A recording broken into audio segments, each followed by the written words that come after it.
are the emetics. Today we are going to study about the emetics and antiemetics. In this, the first one is emetics. Now, by definition, what is meant by emetics means emetics are the substances which will evoke vomiting. Okay, the substance or the drug which evoke vomiting are called as emetics. In emetics, we have two types of emetics are there. One is apomorphine and next one is ipecacuinaha. These are the two emetics which will induce vomiting. Now, first one is apomorphine. It's a semi-synthetic derivative of morphine. And again, this morphine pharmacological actions and other things you are going to study in the central nervous system under opioid analgesics. For here, what you have to remember is apomorphine is a semi-synthetic derivative of morphine. Now, this apomorphine has it has got ability to stimulate vomiting. And how it is going to stimulate vomiting means it acts on the dopaminergic agonist and it will stimulate the dopaminergic receptors in the chemoreceptor trigger zone. Thereby, this apomorphine will induce vomiting. Now, coming to this apomorphine, it is injected by intramuscular or subcutaneous. Okay, apomorphine is injected by intramuscular or subcutaneous route at the dosage of 6 mg. After injecting the apomorphine, this apomorphine will induce vomiting within 5 minutes. Okay, what you have learned here in this slide, apomorphine is a semi-synthetic derivative of morphine and it acts as a dopaminergic agonist on chemoreceptor trigger zone. And this apomorphine is injected by intramuscular route or by subcutaneous route at the dosage of 6 mg. After injection of apomorphine, this apomorphine will induce vomiting within 5 minutes. Okay, next one, ipecacuinahu. This one is a alkaloid which is obtained from the dried roots of Syphilis ipecacuinaha, and this compound contains emmetine, and this is a substance which is responsible for vomiting. And this ipecacuinaha will be available as a syrup, and 15 to 30 ml will be used in adults to induce vomiting, and 5 ml it will be used in infants to induce vomiting. This one is about ipecacuinaha. Now, contraindications of emetics. In which conditions we cannot use emetics, or if at all, if we use emetics, what is going to happen is it will worsen the condition. So the conditions where we cannot use emetics are: first one, in corrosive poisoning. Why in corrosive poisoning we cannot use emetics? Because there is a risk of perforation and injury to the esophageal mucosa. And next one is in case of CNS stimulant drug poisoning also we cannot use emetics. In case of kerosene poisoning, in case of unconsciousness patients, and in case of morphine and phenothiazine poisoning. These are the various types of conditions or poisonings where we cannot give emetics. Rest of these, in any other case of poisoning, if the substance is taken orally, then emetics will be used to induce vomiting, and this helps in uh, removing the poison or removing the substance from the GIT. Whatever the unabsorbed substance that is present in the GIT will be removed with the help of emetics. Okay. Now, next one. antiemetics. The name itself says that antiemetics are the drugs which will inhibit vomiting or which will suppress the vomiting. Okay, antiemetics, these are the drugs used to prevent or to suppress the vomiting. Now, we see about the pathophysiology of emesis. How vomiting will occur. Pathophysiology of emesis, if we clear about the pathophysiology of emesis, then we can clearly understand the mechanism of action of antiemetic. Now, if you see here in this slide, the central part here, this one is the vomiting center, which is present in the medulla. Whenever this vomiting center is stimulated, which is present in the medulla, it causes vomiting. How this vomiting center will get stimulated means either because of stimulation of muscarinic receptor, because of stimulation of 5-HT3 receptor, because of histaminic H1 receptor, or because of dopamine receptors which are present in the vomiting center. Whenever these receptors got stimulated, it in turn causes stimulation of vomiting center. Now, whenever this vomiting center is stimulated, then it causes. Now, we'll see the various pathways how this vomiting center will get stimulated. We'll start from the pharynx and GI. Now, if you see here in the bottom of this slide, pharynx and GIT. When this pharynx and GIT will get stimulated means because of chemo or radiotherapy, because of gastroenteritis. These are the triggering factors which causes irritation of pharynx and GIT. And this in turn, or it causes stimulation or it causes production of 5-HT3, that is serotonin production will be seen in the inflamed cells of pharynx and GI. This stimulated or whatever the 5-HT3 produced in the pharynx and GIT will go and stimulate the nucleus tractus solitarius. NTS means nucleus tractus solitarius. And how it is going to stimulate the NTS? By stimulating the 5-HT3 receptor, or by stimulating the D2, by stimulating the M1 receptor, by stimulating the H1, or by stimulating the NK1 receptor. By stimulation of these receptors causes stimulation of nucleus tractus solitarius. And this in turn will conduct the impulse from NTS to vomiting center. And this vomiting center will get stimulated, thereby vomiting will. And next is motion sickness. In motion sickness, what is going to happen is, one second. In motion sickness, what is going to happen is vestibular nuclei will get stimulated. And especially how this vestibular nuclei is going to get stimulated means by stimulation of muscarinic and histaminic receptors in the vestibular nuclei. It causes stimulation of vestibular. Now, whenever this vestibular nuclei has got stimulated, it will send impulse from vestibular nuclei to vomiting center. And in vomiting center, it causes stimulation of vomiting center, thereby it causes vomiting. This is how the motion sickness causes or induces vomiting. The next one is, if the person smells or sees or thought of vomiting, it causes stimulation of cerebral cortex. Then this cerebral cortex will send impulse to the vomiting center, thereby vomiting center will get stimulated and it causes this. The next type of stimulation is by stimulating the chemoreceptor triggers. The special property of this is that is CTZ is a part of the brain which is not covered by any layers.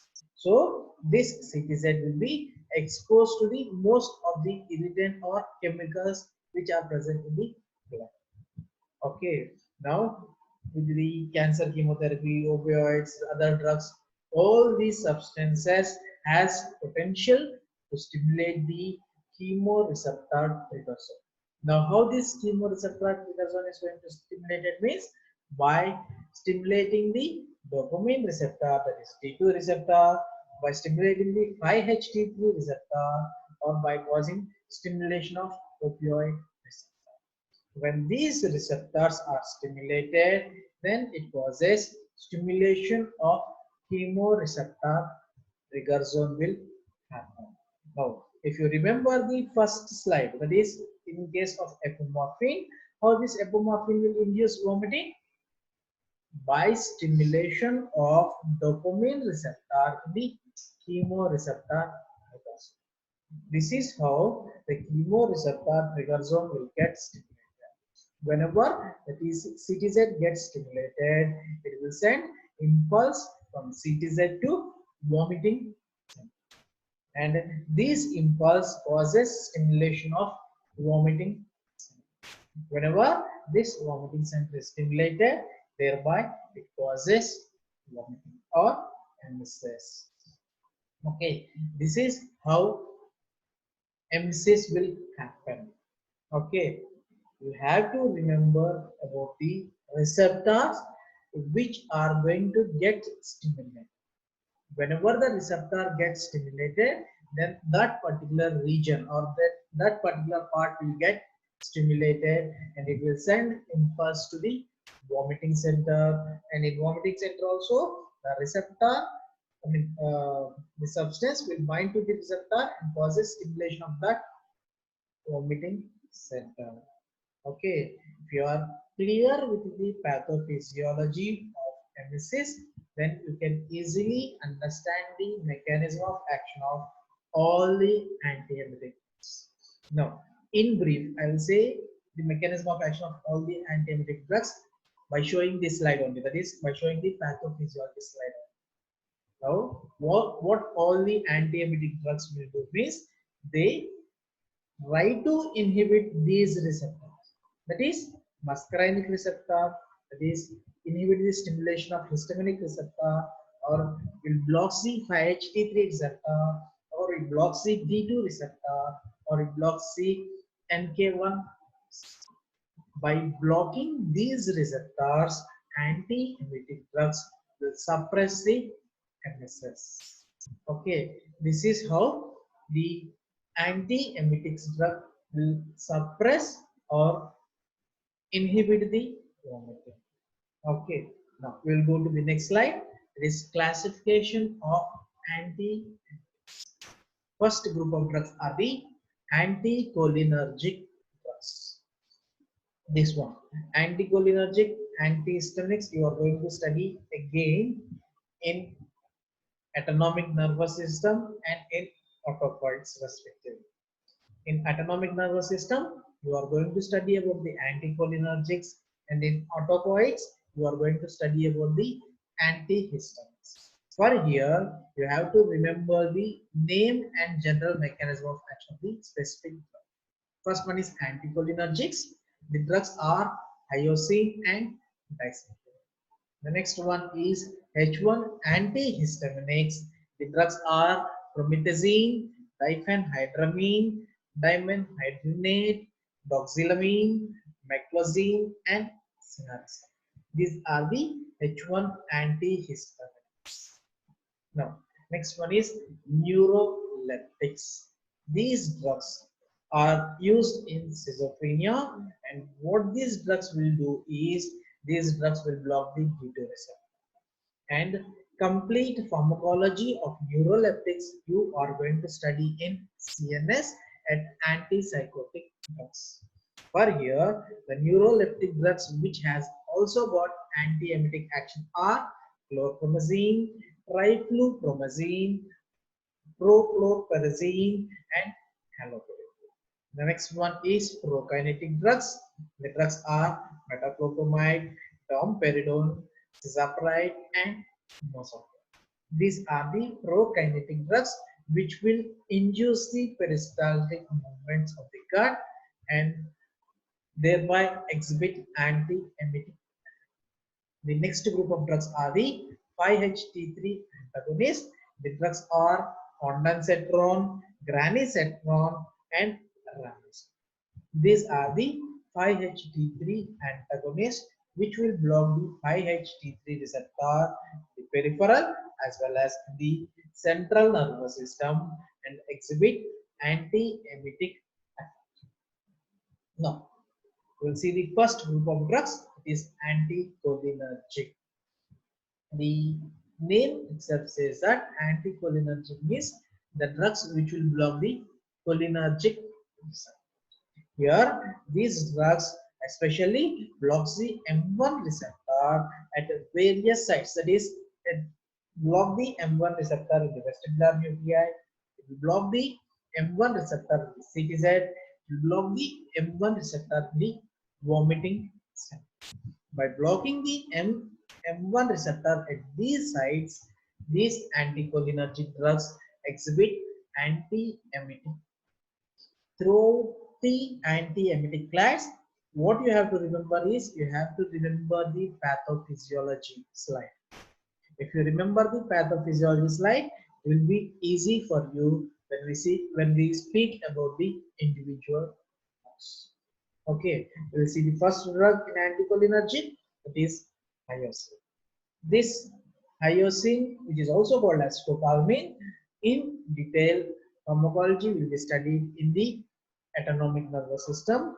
Here, what is required is hyoscine at the dosage of 0.2 to 0.4 mg is used in motion sickness. Okay, and what this hyoscine will do means hyoscine blocks conduction of nerve impulse across the cholinergic link pathway leading to vestibular apparatus to vomiting center. Whatever the cholinergic link or cholinergic pathway that is present in between the vestibular nuclei and vomiting center, here the receptor stimulation will be blocked. If the receptor is not stimulated, that particular region will not get stimulated. If that particular region is not stimulated, then if let's take vestibular apparatus. In vestibular apparatus, if M1 receptor is blocked, then there is no stimulation of vestibular apparatus. If there is no stimulation of vestibular apparatus, it cannot send impulse to the vomiting center. Okay, so thereby this hyoscine will prevent the vomiting. Now, next drug, dicyclomine. This dicyclomine is used as a prophylactic agent for motion and morning sickness. Motion sickness means which usually happens during journey, and morning sickness means which happens due to increased hormone levels in pregnancy. Increased hormone levels, HCG levels in the pregnancy, human chorionic gonadotropin levels in the pregnancy causes stimulation of CTZ, thereby emesis will happen. So, drug like dicyclomine is used as a prophylactic agent for motion and morning sickness. The next one is H1 antihistaminic drugs. Now, here the special property of antihistaminic drugs is apart from blocking the histamine receptor, H1 histamine receptor, these drugs also has got anticholinergic action. And along with that, it also has got antidopaminergic and sedative properties. Because of these three actions, antihistaminics are used as an antiemetics. It will block the H1 histamine receptors in the vestibular nuclei, the vomiting center, in the CTC, thereby exhibit antiemetic. Coming to the therapeutic uses of H1 antihistaminics, these are used in the treatment of motion sickness. Doxylamine with pyridoxine is used in the treatment of morning sickness. Meclizine is used against the seasickness, and cinnarizine is an anti-vertigo. These are the antihistaminic drugs which are used in various types of MSS. The next group of drug is neuroleptics. These drugs, the pharmacology and the details of all these drugs will be seen more in antipsychotic drugs. Here in antiemetics, what you have to learn is only about the antiemetic property. Now, these neuroleptic drugs, its mechanism of action is they act by blocking the D2 receptor in the CT cell. Now, just recollect the image of pathophysiology of emesis. In this image, what you can see, the CTZ, the receptors that are present in the CTZ are muscarinic, histaminergic, 5-HT3 and dopamine D2 receptor. Whenever these receptors are stimulated, then it causes stimulation of CTZ. Okay, now what this neuroleptics will do means these drugs will block the D2 receptor in CT cell. If there is no stimulation of D2 receptor or neuroleptics causes blockade of D2 receptor, then there is no stimulation of CT cell. Thereby, these drugs exhibit anti-emetic effect. And apart from D2 blocking property, these neuroleptic drugs also has got antimuscarinic and antihistaminic property. Okay. Additionally, blocking D2 receptor, these drugs also block the muscarinic receptor. It also blocks the H1. Where these neuroleptic drugs are used means these drugs are used in post-operative nausea and vomiting. And along with that, with the drug-induced nausea and vomiting also, these neuroleptics are used. And in disease-induced vomiting, neuroleptics are used. Malignancy associated, or cancer associated or cancer chemotherapy associated vomitings will be cured with the neuroleptics. And next one is in the radiation sickness vomiting also, neuroleptics are used as an anti-emetic drugs. Now, what are the adverse effects seen with the neuroleptic is it causes sedation and muscle disturbance. If these drugs, I mean, not used for a long time, but if it is used, it may cause drug-induced violations. The next group of drugs are prokinetic drugs. The name itself says that these drugs will increase the movement. Movement means which movement? Here, these drugs will increase the peristaltic movements of GI. Okay, and the prototype drug for the prokinetic drugs is metoclopramide. Okay, and this metoclopramide mechanism of action is it acts on two types of nerves. That is, it acts on the dopaminergic nerves and it acts on the serotonergic. Sorry, it acts on dopaminergic receptors and it acts on the serotonergic receptor. Which dopaminergic receptor means it acts on the D2 receptor. How it acts as a D2 antagonist. Antagonist means which will show exactly opposite action of agonist. Okay, now next one is this metoclopramide act as a 5-HT4 agonist. Okay, on 5-HT4 receptor, this metoclopramide act as a agonist.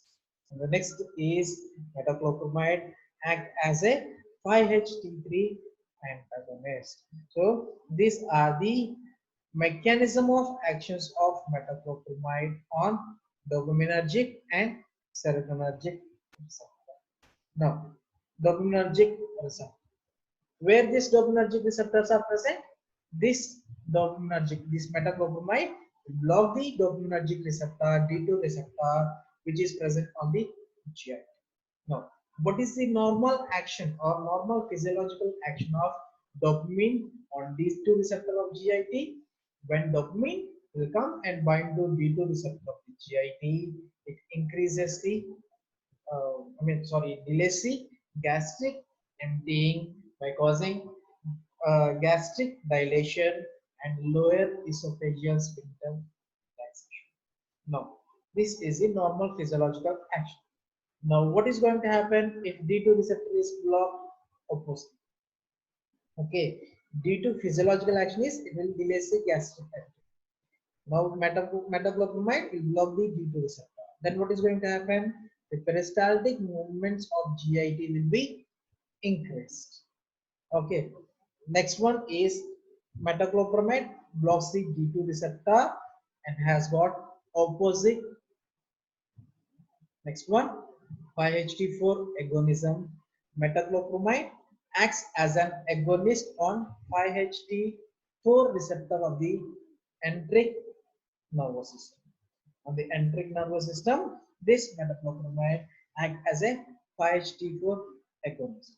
What is going to happen if metoclopramide go and bind to the 5-HT4 receptor of enteric nervous system is it causes release of acetylcholine. Whenever acetylcholine is released, acetylcholine will act on the specific receptor and increases the peristaltic movements of gut. Okay, the next one is 5-HT3 antagonism. This metoclopramide at higher concentration will block the 5-HT3 receptor in the central nervous system, that is in the nucleus tractus solitarius and in the chemoreceptor trigger zone to exhibit anti-emetic effect. Okay, prokinetic means the drug which will increases the peristaltic movement. The prototype drug is metoclopramide, and this metoclopramide will act on two types of receptor. The receptors are dopaminergic receptor and serotonergic receptor. Action is dopaminergic antagonistic action. Thereby, it will increases the peristaltic movement of gut. And on serotonergic receptors, on 5-HT4, it acts as an agonist. By acting as an agonist on 5-HT4, what it will do? It will increase the release of acetylcholine. What is going to happen if acetylcholine is released? Acetylcholine will bind to the specific receptors and increases the peristaltic movements. The next one is 5-HT3 antagonism. Where 5-HT3 antagonism is seen? It is seen in the central nervous system. At what sites? At nucleus tractus solitarius and at chemoreceptor trigger zone. At these two sites, this metoclopramide will block the 5-HT3 receptor. By blocking the 5-HT3 receptor, this metoclopramide exhibits anti-emetic action. Clear? Now, coming to the pharmacokinetics of metoclopramide, it is rapidly absorbed orally, and this drug crosses the blood-brain barrier and enters the brain. It also crosses the placenta and reaches the fetal circulation, and this drug will get conjugated in the liver and excreted in urine. The T half of metoclopramide is 1 hour. The adverse effects seen with the metoclopramide are sedation, dizziness, loose stools, muscle dystonia in children, and a long-term use causes Parkinson's. Now, whatever the drug that has ability to block the D2 receptors in the brain, it causes drug-induced Parkinson's. Neuroleptics causes drug-induced Parkinsonism. Prokinetic agents like metoclopramide, which will block the D2 receptors in the brain and causes drug-induced Parkinson's. Okay. Next one is uses. It is used as an anti-emetic drug in post-operative cases, drug-induced vomiting, disease-induced vomiting, and radiation-induced vomiting. And it is also used as a gastrokinetic agent, and it is also used in dyspepsia and gastroesophageal reflex disease. Next one, in prokinetics, domperidone. It is also D2 receptor antagonist, chemically related to haloperidol, but pharmacologically it is related to metoclopramide. It processed blood-brain barrier poorly. Because of this, there will be less extrapyramidal side effects. That is, rarely it may cause drug-induced complications. Now, coming to the pharmacokinetic properties of domperidone, it is absorbed orally, but bioavailability is only 15% because of high first pass. Next one is metabolites are excreted in urine. The plasma T of the drug is 7.5. The side effects are it causes dry mouth, loose stools, headache, rashes, and gallbladder. The next drug is mozopride, which is also a prokinetic drug, and its action is not on the dopaminergic receptor. It acts on the 5-HT4 receptor, acts as an agonist on 5-HT4 receptor, and minor action is on 5-HT3 receptor as antagonist. Okay, the side effects seen with the mozopride are diarrhea, abdominal pain, headache, dizziness, and insomnia. Where this drug is used means it is used in cases of non-ulcer dyspepsia, diabetic gastroparesis, where the gastric movements will be or gastric contraction will be decreased. And next one is in gastroesophageal reflux disease as an adjuvant, and in some chronic cases of constipation. Okay, the next drug is etopride. Does D2 antagonistic action. Apart from that, it also has got anticholinesterase action. Now, what this anticholinesterase action is? This anticholinesterase means it will increases the levels of acetylcholine. If levels of acetylcholine are increased, then peristaltic movements will be increased. The next one is it has got low affinity for 5-HT4. The next group of drugs are the 5-HT3 receptor antagonists. The drugs are ondansetron, and it will act by blocking the 5-HT serotonin exerted through 5-HT3 receptors in the nucleus tractus solitarius, in the CTZ, and in GI. And coming to the pharmacokinetics, oral bioavailability of the drug is 70%. First pass metabolism is present for this drug. It undergo by metabolized by sulfate conjugation. The plasma T half of the drug is 3 to 5 hours. Adverse effects are it causes headache, it causes dizziness, it causes mild constipation, and it causes abdominal discomfort, bradycardia, chest pain after IV injection. And therapeutic uses, it is used in drug-induced vomiting, it is used in cancer chemotherapy-induced vomiting, and it is used in disease-induced vomiting. And the next drugs are 5-HT3 antagonists are granisetron, which is 10 times more potent than ondansetron and probably more effective during the repeated cycles of cancer chemotherapy. Okay, the next one is palanosetron, is a long-acting 5-HT3 antagonist, more effective in suppressing the delayed wound. Now, especially with cancer chemotherapy, what is going to happen with cancer chemotherapy is these drugs, anti-cancer drugs, will causes inflammation and the production of serotonin in the GIT cells. And this serotonin causes production of substance P. And this substance P causes stimulation of MK1 receptors, nucleus tractus solitarius, thereby it causes delayed work. So this drug, that is palanosetron, is helpful in suppressing the delayed work. The next drug is ramosetron. It's a potent 5-HT3 antagonist used for cancer chemotherapy induced nausea and vomiting.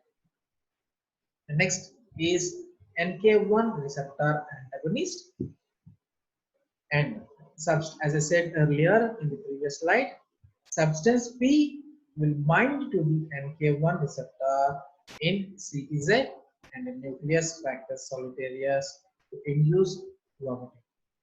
Okay, and when this substance P is produced means substance P is produced by emetogenic cancer chemotherapy or because of other stimuli. These are the triggering factors for the production of substance P. Whenever substance P is produced, will go and bind to the NK1 receptor, where in the CTZ and in NTX. What is going to happen if substance P bind to NK1 receptor? It causes one.